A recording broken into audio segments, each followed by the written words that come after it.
مشکلات بسیار زیاد است.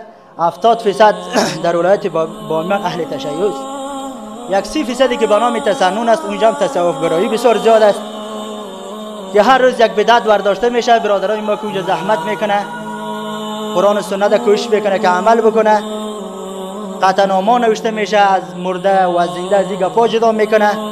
به هر حال لذا این مشکلات میاد کسی که به طرف الله و رسول صلی الله علیه و سلم دعوت بدهد.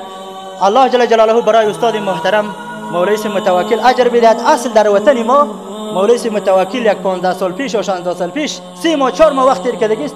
حالی در کل ولسوالی‌های ولایت بامیان یک شراشور است، مردم یک فضای دیگری ایجاد شده که قرآن و سنت هم یک دین بوده.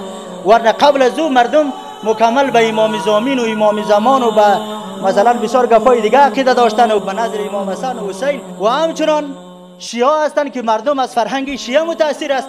پیشای خانهشان یک تا بیرق بالاش امام زمان است، امام زامین است، اینجا این خیرات بکنی نظر دیگه است، یوتور است. الحمدلله وقتی که من خودم من حیث یک شاگرد خود مولوی صاحب در منطقه رفتم، یک چند سال خیلی مبارزه و کارها کردیم، اما فضل الله صلح العمل برادرای هستند که قرآن و سنت را در آنجا بیرقش را بالا کرده و خدمت کرده روان است. و از همه علمای کرام خواهش میکنیم که در همه ابعاد زندگی باید اسلام را عرضه کنه و مداخله بکنه. الله جل جلاله برای همه ما و شما توفیق عمل نصیب بگرداند.